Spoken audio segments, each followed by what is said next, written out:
रास्ता चाहे जैसा भी हो, आज पीछे मुड़ने का सवाल ही नहीं है। भगवान बस इतना कर देना कि मैं समय पर अस्पताल पहुंच जाऊं। अगर आज रुक गया तो खुद को कभी माफ नहीं कर पाऊंगा। अचानक एक तेज झटके के साथ उसकी साइकिल रुक गई। पुरानी जंग खाई चेन चरमराती हुई फिसल कर नीचे गिर पड़ी। अरे नहीं, अभी ये क्या हो गया? इस वक्त ही चेन गिरनी थी।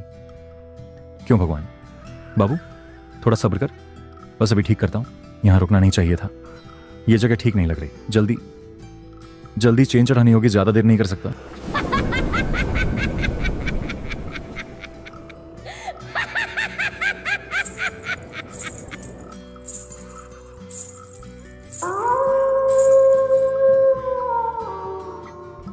घबराहट में मोहन झुककर साइकिल की चेन ठीक करने ही वाला था कि अचानक उसके जिस्म में जैसे जान ही रुक गई। उसकी रगों में खून जमसा गया। ठीक उसके सामने एक औरत खड़ी थी। उसका चेहरा, उसकी सूरत, सब कुछ उसकी पत्नी से हूबहू मिलता जुलता था।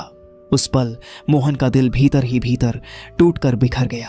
आंखों के सामने यादें तैरने लगीं और वह समझ ही नहीं पाया कि जो वह देख रहा है वह सच है या इस अंधेरी रात का कोई खौफनाक धोखा। सीमा, तुम यहां कैसे? इस वक्त जंगल में? पर तुम यहां पहुंची कैसे? सुनिए जी, मुझे कुछ समझ नहीं आया। मैं रास्ते में अकेली थी, तभी पीछे से किसी परछाई का एहसास हुआ। मुझे लगा कोई मेरा पीछा कर रहा है। मैं बहुत डर गई। अब कुछ मत पूछिए, बस बाबू को मुझे दे दीजिए।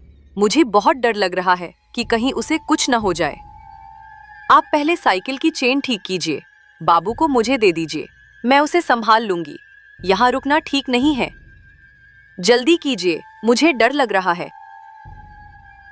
एक पल को मोहन के मन में यही आया कि शायद उसकी पत्नी ही किसी तरह यहां तक पहुंच गई है।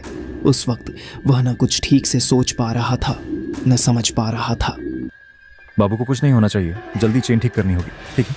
लगातार जागी आंखें, दिल में भरा डर और बेटे की बिगड़ती हालत, इन सब ने उसे भीतर से पूरी तरह तोड़ दिया था। बिना किसी शक या सवाल के उसने अपने बेटे को उस औरत की बाहों में सौंप दिया। उसे लगा कम से कम कुछ पल के लिए बच्चा सुरक्षित है। मोहन ने जल्दी जल्दी साइकिल संभाली और आगे बढ़ गया।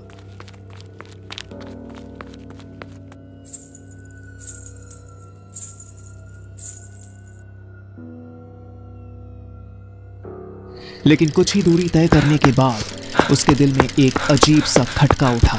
कदम अपने आप धीमे पड़ गए। वह कांपते हुए पीछे मुड़ा। जो उसने देखा वह उसकी रूह तक को झकझोर गया। वहां उसकी पत्नी नहीं थी, वहां वह था जिसके बारे में गांव के बुजुर्ग सालों से चेतावनी देते आए थे। छलावा अपने असली भयानक रूप में। उसकी आंखों में इंसानियत का कोई अंश नहीं था और उसकी पकड़ में अब मोहन का छोटा सा बाबू था। उसी पल मोहन को समझ आ गया कि उसने डर और कमजोरी में वह गलती कर दी थी जिसकी कीमत शायद अब उसे अपनी पूरी जिंदगी चुकानी पड़ने वाली थी। नहीं नहीं, ये मैं हाथ जोड़ता हूं, गिड़गिड़ाता हूं तेरे सामने। बस मेरे बाबू को मुझे लौटा दे, वो मेरी जान है। उसके बिना मैं जिंदा नहीं रह पाऊंगा। मोहन के आंसू बारिश की बेरहम बूंदों में घुलते जा रहे थे और उसकी उखड़ी हुई सांसें पागलपन की हद तक तेज हो चुकी थीं।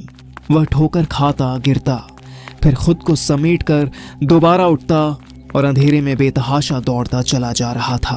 उसके दिल और दिमाग में बस एक ही बात गूंज रही थी, किसी भी हाल में अपने बाबू को बचाना है। भगवान, मेरे बाबू को बचा लो, मेरी सांसें ले लो, मगर मेरे बच्चे को कुछ मत होने देना। मेरा बच्चा कुछ नहीं जानता, वो अभी दुनिया को ठीक से पहचान भी नहीं पाया है। डर अब भी उसके भीतर कांप रहा था, लेकिन उस डर के पीछे एक पिता का हौसला खड़ा था जो टूटने का नाम नहीं ले रहा था। उस रात मोहन सिर्फ भाग नहीं रहा था, वह अपने खून के हर रिश्ते को पकड़कर मौत से टकराने जा रहा था और उसे खुद भी नहीं पता था कि यह दौड़ उसे अपने बेटे तक पहुंचाएगी या किसी ऐसी सच्चाई तक जहां से लौटना मुमकिन नहीं होता।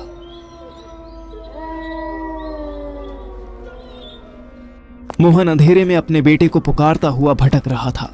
उसके कांपते कदम जमीन का सहारा ढूंढ रहे थे और दिल की धड़कनें हर पल और तेज होती जा रही थीं। तभी उसकी नजर सामने पड़ी। थोड़ी दूर टूटी फूटी पगडंडी के बीच वही चुड़ैल सिर झुकाए बैठी थी।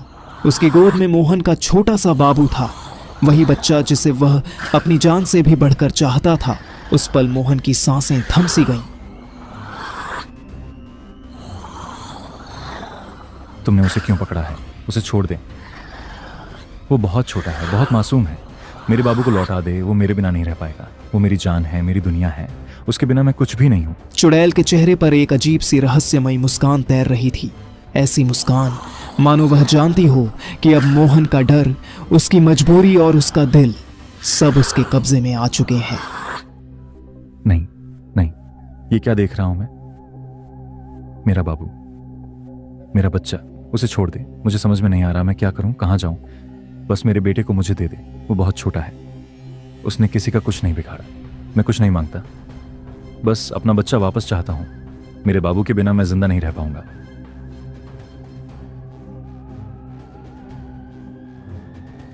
उस रात अंधेरा सिर्फ चारों ओर नहीं था, बल्कि मोहन के भीतर भी उतर चुका था। और उसी अंधेरे में एक पिता और एक चुड़ैल आमने सामने खड़े थे, जहां अब फैसला डर नहीं बल्कि हौसला करने वाला था। जैसे ही बाइक की तेज हेडलाइट छलावे पर पड़ी, वह जोर जोर से चीखने लगा। उसकी चीख में दर्द भी था और गुस्सा भी, मानो वह उजाला उसके पूरे वजूद को जला रहा हो। लाल आंखें बुरी तरह चमकने लगी, उसका चेहरा विकृत हो गया और पूरा शरीर तड़पने लगा। वह पीछे हटने की कोशिश करने लगा, मगर रोशनी से बच नहीं पा रहा था। हेडलाइट की तेज चमक उसे भीतर तक चीर रही थी, जैसे उसकी सारी ताकत उसी पल खत्म हो रही हो। छलावा चीखता रहा, कराहता रहा और उसकी आवाज रात के सन्नाटे में फैलती चली गई। फिर धीरे धीरे उसका शरीर कांपने लगा, जैसे वह खुद पर काबू खो रहा हो। अगले ही पल उसका रूप बिगड़ने लगा, उसका शरीर धुएं में बदलता गया और वह दर्द से चीखता हुआ अंधेरे में घुलने लगा।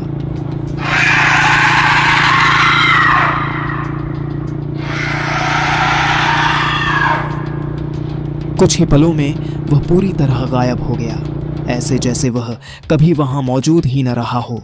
उसके जाते ही बाबू उसकी पकड़ से छूटकर जमीन पर गिर पड़ा। मोहन बदहवास सा दौड़ता हुआ पहुंचा और अपने लाल को दोनों हाथों से उठा लिया। कांपते हाथों से उसने बच्चे को सीने से लगा लिया और उसकी आंखों से बहते आंसू बाबू के चेहरे को भिगोते चले गए। आसमान से गिरती बारिश अब उसे डरावनी नहीं लग रही थी, वह जैसे राहत बनकर, आशीर्वाद बनकर उस पर बरस रही थी।